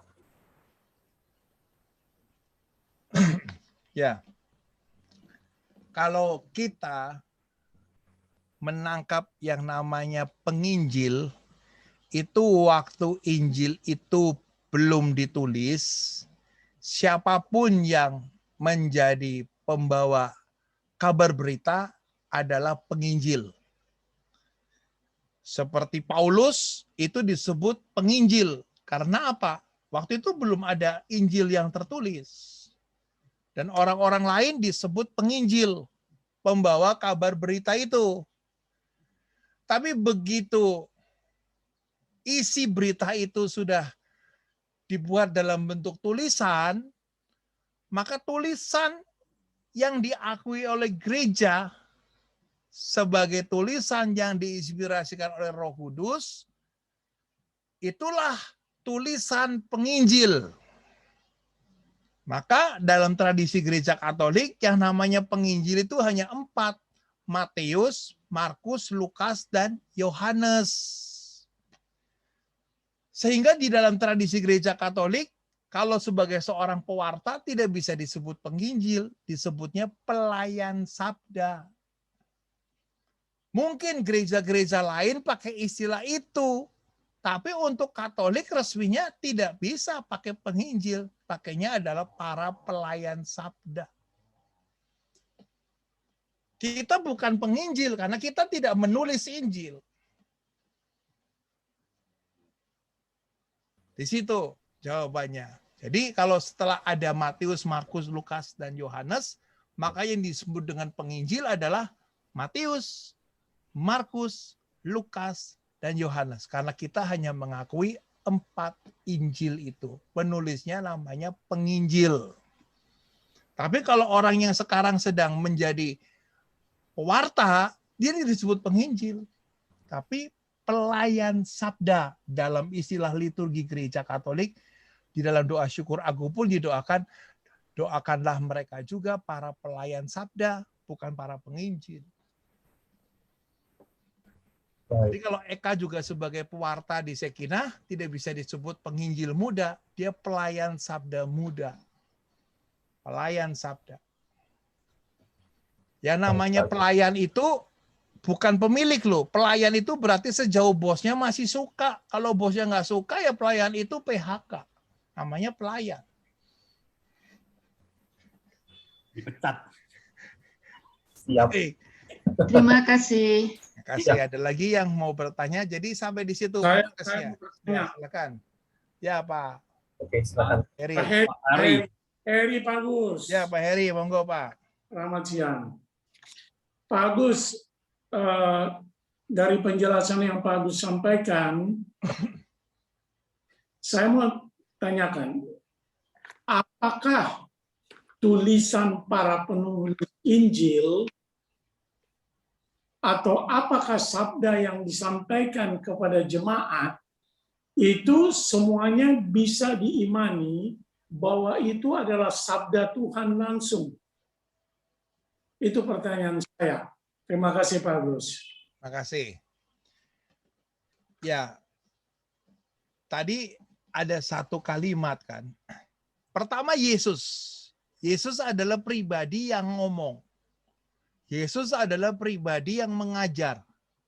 Lalu kemudian Yesus juga punya orang-orang yang mendengar dia ngomong langsung. Ini adalah para saksi mata. Lalu para saksi mata ini mengingat apa yang diomongin oleh Yesus. Setelah Yesus disalibkan, justru mereka ditanya macam-macam. Dalam diskusi, ya, dalam perdebatan. Akhirnya mereka berkembang. Lalu kemudian pada tahap ini, penjelasan dari para saksi mata, ada yang mulai menulis dengan penggalan-penggalan kecil. Lalu setelah itu, ini para saksi mata kan bukan robot. Akhirnya dia juga berhenti sebagai manusia. Generasi para saksi mata selesai. Sedangkan kisah ini tetap menggebu-gebu bagi banyak orang. Karena kebutuhan inilah para penginjil mengolah tulisan-tulisan tadi, atau mungkin ada orang-orang yang masih juga hidup, diajar langsung oleh Petrus, diajar langsung oleh Paulus, ya. Lalu diolah, ditulis untuk kebutuhan yang lebih sistematis. Markus akhirnya menulis Injil dengan kebutuhan sekitar tahun 60. Lukas dan Matius kebutuhan tahun 80. Sedangkan Yohanes kebutuhan tahun 100. Nah, makanya saya mengatakan yang disebut dengan langsung ya seperti ini. Langsung sumbernya tidak diragukan, itu berasal dari hidup dan ajaran Yesus ya seperti itu. Tapi bentuknya pasti sudah melalui satu proses perkembangan. Pasti. Nah, itu yang disebut dengan langsungnya seperti itu. Karena apa? Dalam iman kita tidak mengenal yang namanya nuzulul Injil, nggak ada. Injil yang tiba-tiba diturunkan dari langit, lalu sudah jadi, itu nggak ada. Tapi melalui satu proses seperti tadi. Begitu Pak Heri. Baik. Maaf Pak Ya. Gus. Oke, terima kasih. Saya mau penegasan sekali lagi Pak Gus. Jadi, ucapan-ucapan yang disampaikan oleh para rasul atau yang ditulis di dalam perkembangan selanjutnya dalam iman gereja Katolik itu kita imani juga sebagai sabda Tuhan. Begitu Pak Gus ya? Iya. Ya, oke. Selalu kan kita mengatakan jangan perhitungkan dosa kami, tapi perhatikanlah iman gerejamu. Oke. Oke Pak Gus, terima kasih. Jadi memang kita mengatakan bahwa Injil itu hanya 4, Matius, Markus, dan Lukas, karena itu adalah iman gereja. Karena itulah kita selalu katakan. Ada yang saya mau tanya. Ya silakan Ibu Maria Bondan. Ya silakan Bu Maria. Sorry, saya bertanya. Ya silakan. Itu karena ajaran Pak Agus atas dorongan Roh Kudus. Ajaran lisan ini dikenal dengan sebutan tradisi suci. Selain secara lisan, para rasul dan tokoh-tokoh Bapak Gereja itu dari ilham Roh Kudus ini menuliskan amanat keselamatan tersebut yang dijadikan buku ya Pak, yang dikenal sebagai kitab suci. Nah, pertanyaan saya, untuk menjamin kemurnian daripada penturunan Wahyu Kudus ini, apakah ada pengaruhnya dengan tugas magisterium? Oh iya, pasti. Halo? Ya, pasti. Karena tadi bahwa kita tidak memakai ini. Ya, kita tidak memakai paham sola scriptura. Kita memakai paham kitab suci, tradisi, dan magisterium. Kalau kita memakai 3 unsur itu, maka itulah sabda Allah. Ya. Oke. Nah, ada gereja lain yang hanya kitab suci. Ya. Tapi kalau Katolik memakai 3 dimensi yang tidak bisa dipisahkan. Ya. Kitab suci, tradisi, dan magisterium. Oke. Ya. Baik, kalau ya, dengan kitab Deuterokanonika Pak? Nah, itu nanti diberikan lagi. Ya, itu bukan lain lagi, bahwa 7 kitab itu memang ditolak oleh daftar kanon agama Yahudi tahun 98. Karena agama Yahudi menolak semua yang berbau asing. Nah, kitab-kitab Deutero itu pada waktu itu tidak ditemukan yang berbahasa Ibrani, tapi berbahasa Yunani. Ya. Sedangkan gereja Katolik berkembang dalam konteks Yahudi diaspora yang memakai kitab-kitab berbahasa Yunani. Sehingga 7 kitab itu menjadi bagian dari kitab suci kita berdasarkan tradisi gereja apostolik. Sedangkan saudara kita Protestan pada abad ke-15 akhirnya mereka mengatakan memakai daftar kanonnya agama Yahudi yang tidak memuat 7 kitab itu. Ini kemudian perjanjian lamanya kita dengan mereka berbeda. Karena faktor bahasa. Tapi kemudian pada tahun 1945 di Bukit Qumran ditemukan naskah-naskah Deutero yang berbahasa Ibrani. Oh, ternyata ada memang. Ya, sehingga tesis dari sekolah Yahudi itu menjadi gugur setelah adanya dokumen Qumran. Tapi masalahnya kalau saudara-saudara kita Protestan tidak mengubah.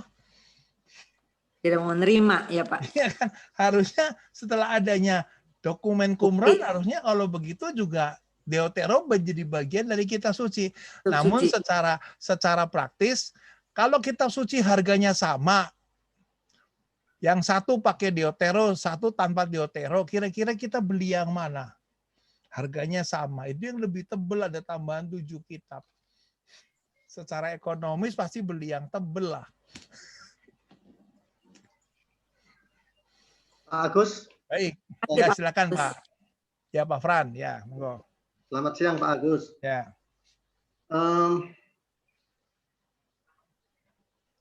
Cerita terbentuknya Injil, terjadinya Injil, akhirnya disebut Injil secara panjang lebar sudah kita ketahui, tapi mungkin pemahamannya agak lain.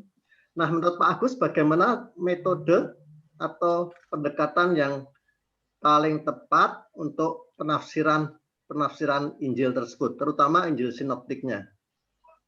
Apakah pakai metode historis kritis atau metode yang lain, literal atau pendekatan berdasarkan tradisi dan sebagainya? Menurut Pak Agus bagaimana? Ya, Dei Verbum nomor 12, penafsiran yang dikehendaki oleh Gereja Katolik adalah penafsiran yang dimaui oleh si penulis. Sedangkan si penulis sendiri sudah nggak ada. Maka satu-satunya pakai pendekatan kritik historis. Itu yang disebut dengan pendekatan yang paling gampang. Yaitu bagaimana kita memahami konteks ditulisnya. Tapi ada pendekatan yang sulit, yaitu kritik teks. Itu harus pakai bahasa asli. Nah, kalau kita sudah sampai ke dalam bentuk pendekatan kritik bentuk dan kritik teks, maka kita berusaha memahami si maunya penulis itu apa. Oleh karena itulah, dalam Dei Verbum dikatakan ada pendekatan sinkronis dan diakronis. Yang selama ini kita memakai pendekatan sinkronis, tapi yang untuk diakronis yaitu bahasa asli. Lalu bagaimana? Itu membutuhkan studi lanjut. Ya Pak Agus, memang ada 6 cara pendekatan ya. Itu memang sangat kompleks. Nah, masalahnya begini Pak Agus, di satu pertemuan lingkungan yang kebetulan ada diskusi atau sharing mengenai kitab suci, yang ada di pertemuan lingkungan biasanya adalah umat ya mungkin ada yang tahu lebih banyak tentang kitab suci, mungkin kebanyakan tahu atau tidak mendalami. Nah, ada tentunya saling para yang hadir di situ mengemukakan pendapatnya, penafsirannya dari kalau ada perikop pada ayat-ayat yang didiskusikan. Nah, biasanya saling berbeda pendapat tentu nggak apa-apa. Tetapi kalau tidak ada ahli yang hadir, itu kalau ada ahli yang hadir, kelihatannya akan lebih bisa terarahkan diskusi semacam itu. Menurut Pak Agus bagaimana? Mana yang benar, mana yang salah? Ya memang saya juga ini sekarang mengajar di Blok B itu juga saya harus berdoa dulu banyak ya kan. Karena ini beda dengan kelas KPKS. Kalau kelas KPKS ini semester berapa ini? Semester 1. Udah levelnya seperti ini. Kalau semester 1 masih belum mengerti apa-apa. Oh ini semester 8, berarti sudah katam nih. Ya kan? Tapi kalau ini kan, wah saya bersyukur ya ada Ibu Tres, ada teman-teman lain yang sudah mulai belajar. Jadi saya nggak terlalu minder lah, karena sudah ada basic bersama-sama nih. Sekian tahun ya bersama-sama. Nah, pertemuan pertama ini akhirnya saya mulai mengerti. Nanti pertemuan kedua levelnya bagaimana. Kalau penjelasan saya tadi masih sangat sulit, katakan supaya nanti untuk berikutnya saya lebih yang ringan-ringan ya kan. Kalau menurut pendapat saya tidak, Pak. Tidak sulit. Oke, baik. Nah, jadi pada saat kita juga mau menghadapi pertemuan lingkungan, jangan seperti kuliah eksegese. Ya kan? Itu adalah pendekatan aplikasi pastoral. Itu yang dibutuhkan oleh umat. Apalagi umat di lingkungan itu yang modelnya kurang 5 menit baru selesai memasak. Bagaimana mau fokus begitu kan? Ya seperti kemarin waktu pendalaman hari Minggu Paskah kelima kan. Saya kan mulai ketemu sama lingkungan bagaimana caranya menjelaskan tentang carang-carang yang berbuah. Saya bilang ini, kamu itu mau nggak jadi pokok anggurnya Yesus? Siapa yang mau, oma-oma? Aku. Nah kalau mau, dibersihkan oleh Yesus. Mau nggak? Caranya piye Pak Agus? Aku kan wis tua. Dibersihkannya bagaimana gitu kan? Dibersihkannya oma tiap hari baca kitab suci. Oh ngono toh. Iya, kalau oma baca kitab suci pasti bersih, mukanya jadi cantik lagi.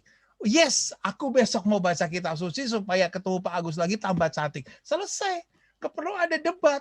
Tapi kalau waktu kemudian saya masuk ke kelas studi kitab suci, itu debat. Mengapa harus pakai carang? Carang itu bahasa aslinya apa? Keluar dari situ, akhirnya ujian tidak ada yang lulus. Nah, seperti itu Pak, pada saat kita menjadi pemandu, ketemu sama lingkungan jangan terlalu yang sulit-sulit, tapi lebih pada aplikasi pastoral. Jelas, ya kan? Lalu habis itu, oh iya, nah saya juga mengajar ini tujuannya supaya teman-teman yang join di sini ngerti, oh ternyata Injil itu awalnya bukan buku loh. Kalau udah nangkep ini berarti tujuan saya berhasil. Oh ternyata bukan buku, tapi pemberitaan, pemberitahuan. Itu saja tujuannya. Meskipun ini sudah mau jam ya, maka kemudian saya akhiri dengan satu materi yang terakhir nih. Nanti bisa kita diskusi lagi.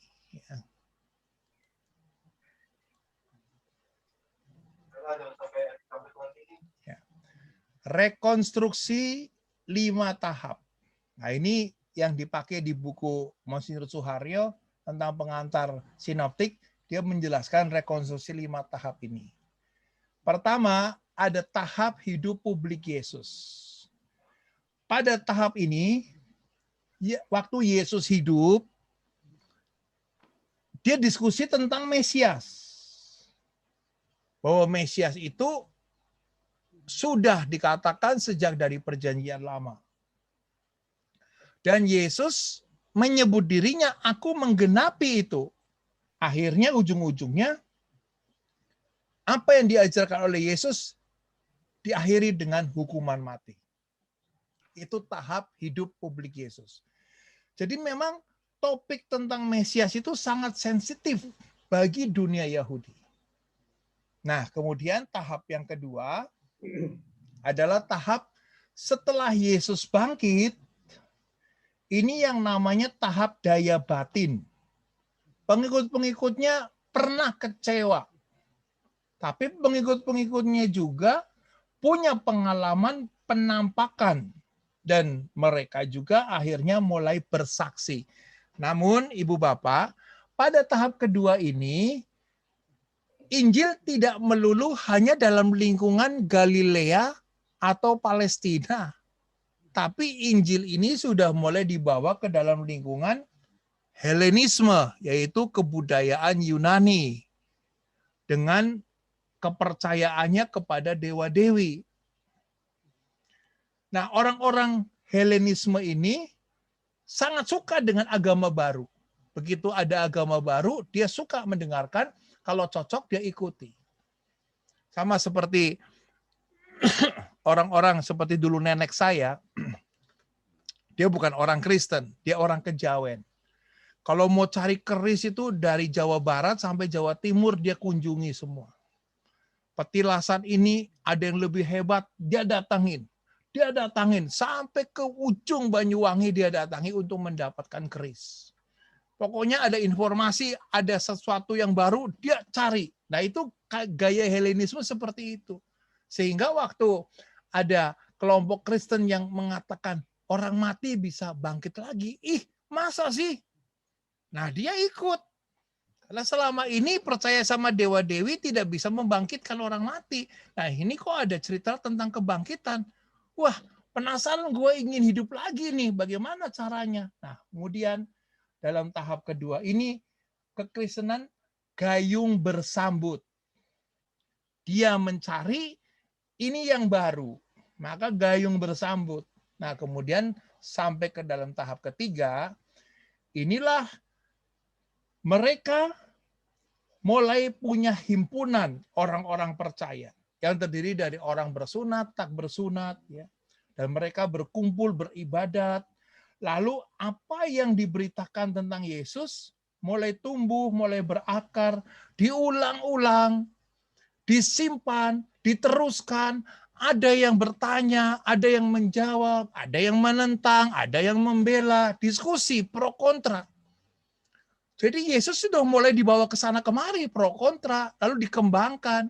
Lalu ada orang yang calon baptis dari budaya yang berbeda, berkatekese, lalu dibawa ke luar negeri, diterjemahkan ke dalam bahasa mereka.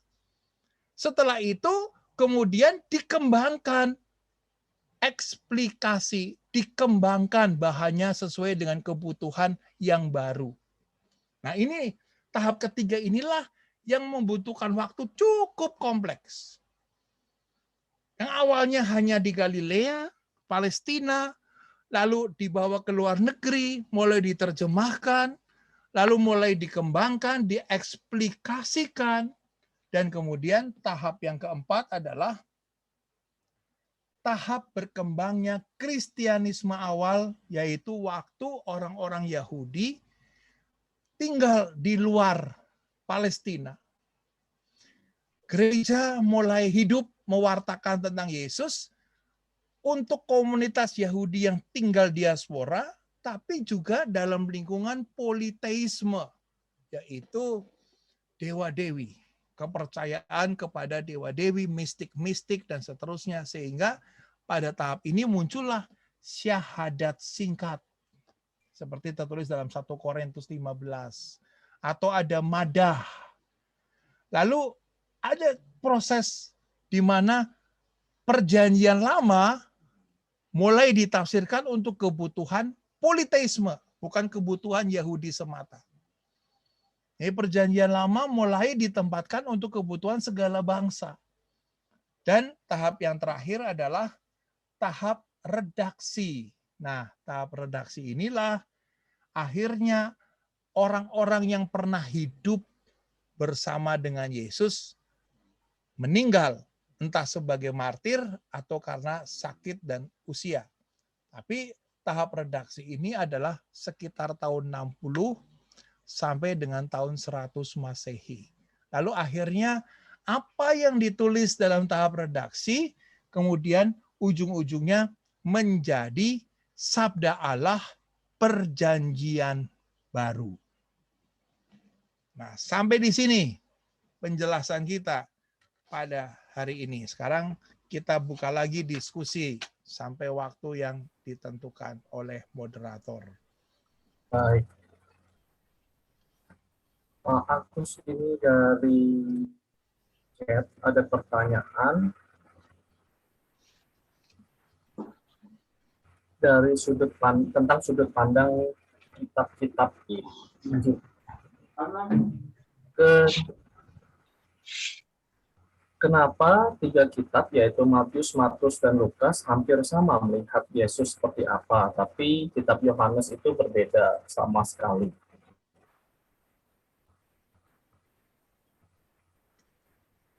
Gimana apa? Oh. Saya lagi baca ini, maaf. Lagi baca, saya ini mantan dosen Fakultas Kedokteran Trisakti, umur 78 tahun. Ingin ikut kuliah KPKS. Lalu ditolak karena umur itu. Namun waktu saya di umur 75, saya diterima. Apakah sekarang boleh ikut kuliah KPKS di Tebet? Ya. Jadi sebenarnya kalau sudah usia kardinal pensiun, ada kelompok nanti jangan di Tebet di kelasnya Pater Robi yang nanti akan di Kuitang, itu nggak pakai batas umur. sampai di wisuda dengan gelar RIP itu nanti. Jadi ikut saja, nanti tunggu selesai pandemi pasti ada kelas lagi Ibu. Siapa ini? Ibu Ken Aryata. Oh, Pak Dokter Ken Aryata. Pak Dokter tenang saja. Sekarang ikut di sini kan nggak pakai batas umur kah Pak Ken? Bebas Pak. Bebas ya. Baik. Jadi Eka, pertanyaan kamu gimana Eka? Ini ada pertanyaan dari Bu Helena. Kenapa sudut pandang 3 kitab, yaitu Matius, Markus, dan Lukas hampir sama melihat Yesus seperti apa? Tetapi kitab Yohanes bisa berbeda sama sekali. Ya, tadi karena apa? Injil Yohanes ditulis di tahun kemudian, selisihnya itu 20 tahun itu pertama ya. Yohanes itu tahun 100. Kalau Markus sebelum Yerusalem dihancurkan tahun 60-an. Matius dan Lukas sekitar tahun 80-an. Nanti pertanyaan ini akan saya jelaskan panjang lebar di nanti persoalan sinopsis di minggu depan. Baik. Jadi Bapak Ibu, pertanyaan terakhir. Ya. Silakan Pak Frans. Ya, terima kasih sekali Mas Ken dan Pak Agus. Ini bukan pertanyaan, hanya komentar. Saya tuh kadang-kadang terheran-heran kalau membayangkan seorang pribadi seperti Santo Petrus, Santo Yakobus, Andreas yang berlatar belakang seperti itu bisa menjadi seorang yang seperti itu, luar biasa sekali. Berbicara di depan umum, menjadi seorang paus dan penginjilan kemana-mana. Nah ini komentar saja. Kalau bukan karya Roh Kudus kan tidak mungkin Pak Agus. Bagaimana Pak Agus? Saya kalau pas lagi ke Tebet, datangnya lebih awal, lalu dibawain soto sama Ibu Tres. Itu pasti berkesan banget. Sotonya khas. Ya, itu berarti punya pengalaman unik.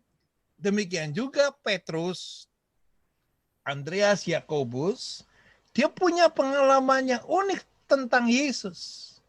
Sehingga waktu ditanya, dia bisa cerita tanpa baca buku. Karena apa?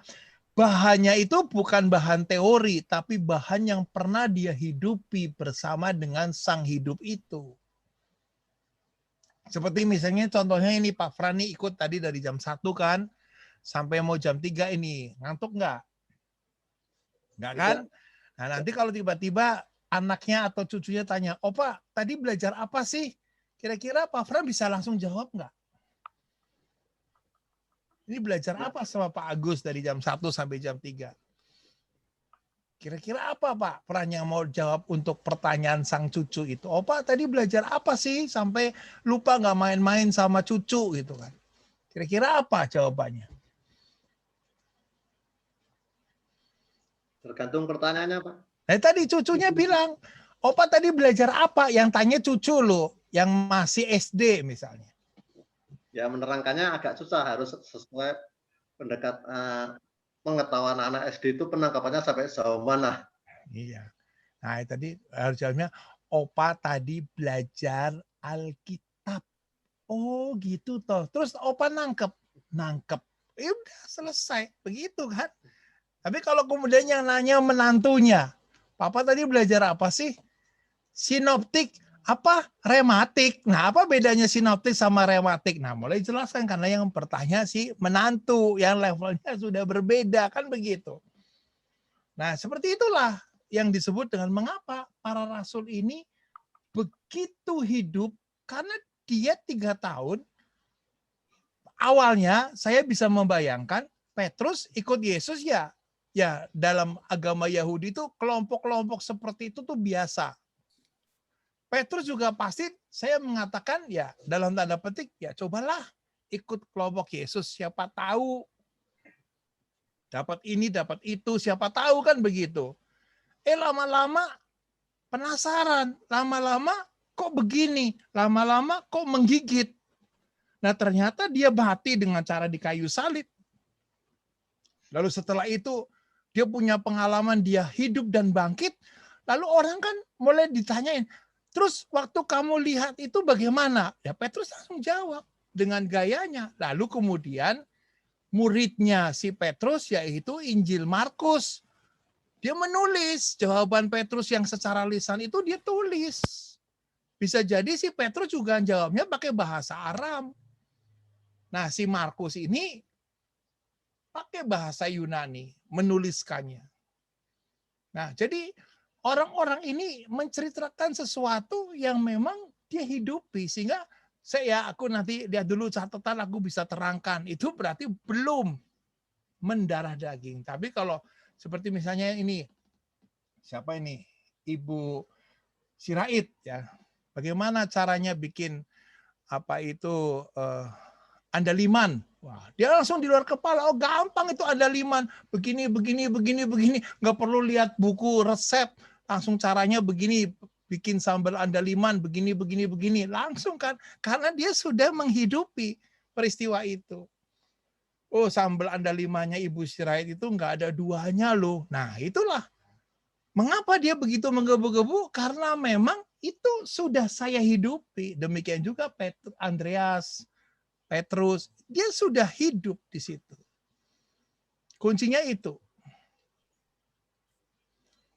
Seperti saya waktu diminta sama Pak Ignatius Popo mengajar ini, wah, saya harus siap-siap nih. Orang-orang blok B itu kan stratanya S1, S2, S3. Maka saya harus siap-siap nih mengajar orang-orang blok B itu berbeda. Ternyata benar kan? Ada ini, dokter yang sudah umur pensiun kardinal pun masih mau ikut KPKS ya, Pak Dokter Ken. Luar biasa semangatnya. Jadi saya harus mulai siap-siap nih bagaimana caranya. Tapi karena ini sudah saya hidupi dari tahun 2000 selama mengajar di Jakarta, ya saya tinggal mulai coba sesuaikan dengan kebutuhan orang di Blok B dan diajar jam 1 sampai jam 3 di waktu-waktu yang sangat redup ini. Seperti apa? Dan nanti pasti Sabtu depan pukul 10 suasananya beda lagi. Cucunya datang itu jam 10. Bagaimana mau Zoom ini? Cucu datang. Ya kan, menantu bawa oleh-oleh, kuenya enak-enak, baru pulang Lebaran. Nah, mau tetap Zoom atau tidak? Saya nggak tahu juga. Nah itu, jadi seperti itu Pak Fran. Jadi memang kita mengapa kok mereka begitu tertarik? Jawaban saya, persisnya seperti apa waktu Petrus ngomong kita tidak tahu, tapi yang tahu adalah setelah ekspresi Petrus dituangkan dalam bentuk tulisan. Nah, yang sampai ke kita ya ini. Apa itu? Baik, ada lagi? Bisa silakan. Pak Agus, satu nanya Pak Agus. Ya silakan Pak Robi. Baik, terima kasih Pak Agus. Ini yang pertanyaan dasar kali ya ini. Dalam penempatan penulisan Injil Pak Agus, kok Injil Markus boleh dikatakan sebagai sumbernya Injil, tetapi penempatan penulisannya pada bagian yang kedua setelah Matius. Apa ada dasar teologis yang bisa disampaikan? Terima kasih Pak Agus. Terima kasih. Ya tadi menurut siapa itu Origenes ya tahun 230, ada yang sudah lahir tahun 230, ya, bahwa kedudukan keempat Injil untuk tidak dipersoalkan lagi kewibawaannya sebagai sabda Allah di dalam gereja Katolik dalam tata urutan seperti yang kita kenal sekarang. Pertama, prinsip menurut pandangan Origenes. Roma locuta causa prima. Roma bicara habis perkara. Jadi kita begitu buka mata sebagai manusia, Injil sudah urutannya seperti itu. Matius, Markus, Lukas, Yohanes. Tapi kemudian begitu sekarang kita belajar Injil sinoptik, mau ingin tahu bagaimana alasannya. Nah, Injil Matius itu memang untuk konsumsi orang-orang Kristen yang tinggal di Palestina. Karena itulah kita menghargai yang namanya cikal bakal kekristenan adalah dari orang-orang Kristen Yahudi. Maka Injil Matius lebih menekankan Yesus sebagai Musa baru. Dengan 5 khotbah dalam Injil Matius. Mau menyatakan 5 kitab Taurat dalam Perjanjian Lama. Keluaran, Kejadian, Keluaran, Imamat, Bilangan, dan Ulangan. Lalu itu ditampilkan lagi dalam 5 khotbah. Nah, Yesus waktu berkhotbah di atas bukit, dalam Injil Matius, dia naik ke atas bukit, seperti juga Musa yang menerima 10 firman Allah naik ke atas Gunung Sinai. Nah, karena itulah kemudian Injil Matius ditempatkan di urutan pertama untuk mengatakan bahwa cikal bakal kekristenan dalam sejarahnya berkembang dari komunitas Kristen Yahudi. Lalu Markus, Injil yang ditulis untuk orang-orang Kristen yang berdomisili di Roma. Dari Yerusalem menuju ke Roma. Lalu Markus itulah urutan yang kedua. Matius, Markus. Lalu Injil Lukas, itu bukan dari Yerusalem, itu bukan juga dari Roma, tapi Lukas mengatakan dari surga. Makanya ada kekhasan. Kalau Injil Matius tadi 5 khotbah dalam Injilnya, kalau Markus yang mengakui Yesus sebagai anak Allah adalah prajurit Roma. Markus bab 15. Kalau Injil Lukas, pertama kali Yesus ngomong, aku harus tinggal di rumah Bapakku. Itu waktu Yesus umur 12 tahun. Lalu terakhir Yesus ngomong dalam Injil Lukas, ya Bapa, ke dalam tanganku kuserahkan nyawaku. Jadi Injil Lukas nuansanya adalah Allah Bapa.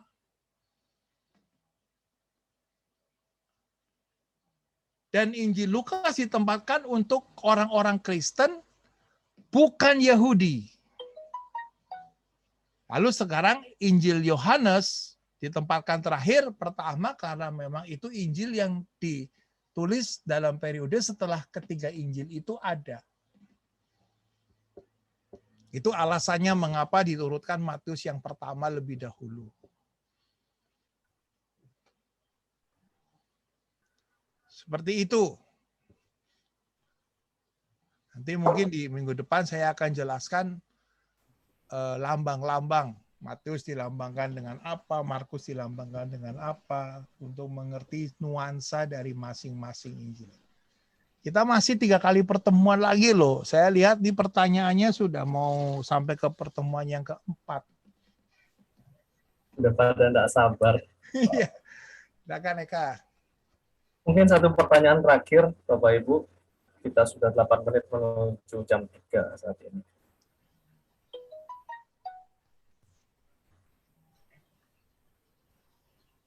Yohanes itu katanya yang paling sulit untuk dimengerti ya? Gimana Bu Cu? Injil Yohanes itu Injil yang paling sulit untuk dimengerti dan sulit dipahami ya? Ya tergantung sih, tergantung kita aja. Jadi sebenarnya bukan paling sulit. Itu punya format tersendiri. Injil Yohanes. Bukan paling sulit. Sebenarnya tidak ada yang sulit. Orang mengatakan kitab suci itu sulit kalau kita buta huruf, itu baru sulit. Ya kan? Tapi kalau kita bisa baca, bisa tulis, tidak ada yang sulit. Sulit hanya satu, kalau kita buta huruf, nggak bisa baca. Nah itu baru sulit. Mau disodorkan Injil manapun, tetap nggak bisa bunyi karena memang buta huruf. Jadi Bu Cu nanti usul sama Pak Ignas Popo setelah sinoptik Injil Yohanes. Nah, nanti Bu Cu siapkan pertanyaan-pertanyaannya supaya kesulitan itu menjadi hilang. usulnya nanti ditampung. Tampung. Oke. Silakan Pak Eka. Oke, ini masih 6 menit menuju jam 3. Satu pertanyaan terakhir. Setelah itu kita tutup dengan doa. Atau mungkin Pak Agus yang bertanya, memberi pertanyaan. Oke. Nah, kalau masih ada 6 menit, ini loh. Saya menggunakan waktu yang terakhir ya.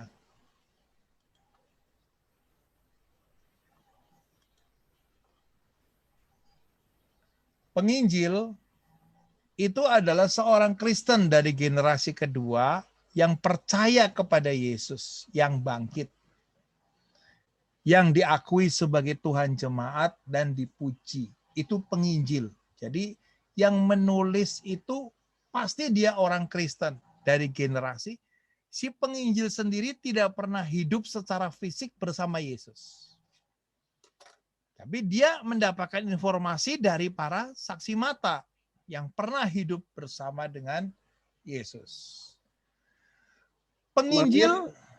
Penginjil juga tidak membedakan Tuhan Yesus yang dipercaya sebagai Yesus dari Nazaret yang dahulu hidup di Palestina. Jadi penginjil tidak membedakan Tuhan yang dipercayai dengan Tuhan yang dulu hidup. Itu sama.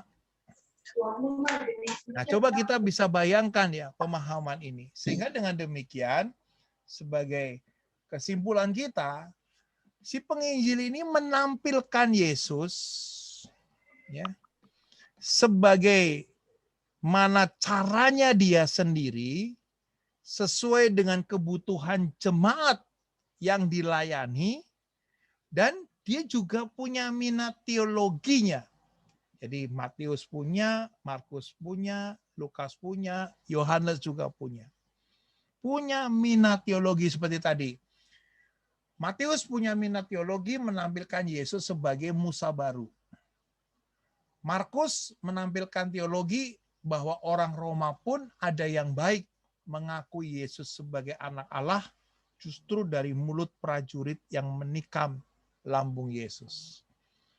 Kalau Lukas punya teologi, pada awalnya Yesus ngomong, aku harus tinggal di rumah Bapakku.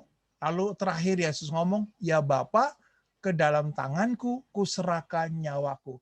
Dari Allah Bapa kembali kepada Allah Bapa. Itu teologi dari Injil Lukas. Sedangkan Injil Yohanes punya teologi lain lagi. Yohanes itu mengatakan begini, sebentar lagi kamu tidak lagi bersama-sama aku. Maka ku pesan yang terakhir harus seperti apa kamu. Itu Injil Yohanes. Ya, jadi boleh dari bab 1 sampai bab 21 itu lebih pada pesan-pesan terakhir Yesus sebelum dia meninggalkan para rasulnya. Pak Agus? Ya, silakan Pak. Mungkin singkat sekali, apakah Matius pengarang Injil itu bukan Rasul Matius, Pak? Bukan, Pak. Bukan Matius pemungut cukai maksudnya kan? Kan ada Matius pemungut cukai. Ya, tapi Matius Rasul, Pak ya? Bukan? Ya, artinya bahwa tidak langsung, ya, tidak langsung. Karena apa? Injil ini diproduksi dalam bentuk sastra Yunani. Sedangkan para rasul lebih pada skop Palestina dan Galilea. Nah, dari situlah kemudian kita bisa memahami apakah itu seperti Injil Yohanes. Apakah itu ditulis langsung oleh Rasul Yohanes? Pasti Rasul Yohanes yang sudah sangat sepuh. Tapi Rasul ini punya komunitas, punya padepokan. Nah, komunitas itulah yang kemudian mengedit, ya, mengolah wejangan-wejangan yang diberikan oleh mereka. Seperti itu prosesnya.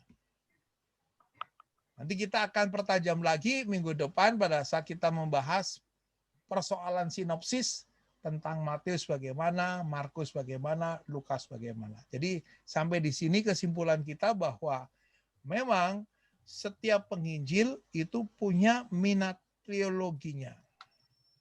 Sehingga kata-kata terakhir, ya ini, ucapan manusia mendapatkan status baru ketika menjadi bentuk tulisan. Teks tertulis memiliki kemampuan untuk ditempatkan dalam situasi baru, menerangkan dengan berbagai cara dan menambahkan makna baru pada makna aslinya. Secara unik, daya kemampuan teks sangat nampak muncul dalam teks-teks Alkitab yang dikenal sebagai Sabda Allah. Jadi memang kalau kita baca kitab suci, itu adalah hasil dari peristiwa yang sudah dituangkan dalam bentuk tulisan. Secara unik, teks kitab suci itu punya kemampuan yang masih tetap luar biasa sampai hari ini. Meskipun usianya sudah 2000 tahun. Bahkan perjanjian lama 4000 tahun.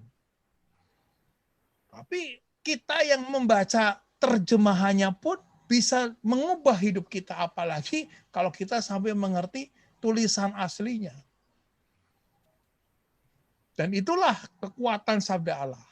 Jadi kita sekarang akhirnya kesimpulannya, begitu lama proses penulisan ini, ujung-ujungnya Tuhan masih tetap menyertai kita sampai hari ini melalui sabdanya. Kamu adalah ranting-rantingku yang sudah bersih, karena kamu telah mendengarkan sabdaku, sehingga kita semua menjadi ranting yang berbuah banyak. Terima kasih, Eka. Baik, terima kasih banyak Pak Agus untuk pengajaran pada sore hari ini. Bapak Ibu yang terkasih dalam Kristus, tetap stay tune bersama dengan kami di dalam channel ini. Minggu depan 15 Mei, Sabtu 15 Mei, pengajaran akan dimulai jam 10 pagi sampai jam 12. Jadi tetap gabung bersama dengan kami untuk melanjutkan pengajaran tentang Injil Sinoptik ini. Dan tentang materi PowerPoint, kami akan share di pertemuan berikutnya Bapak Ibu. Jadi Bapak Ibu harus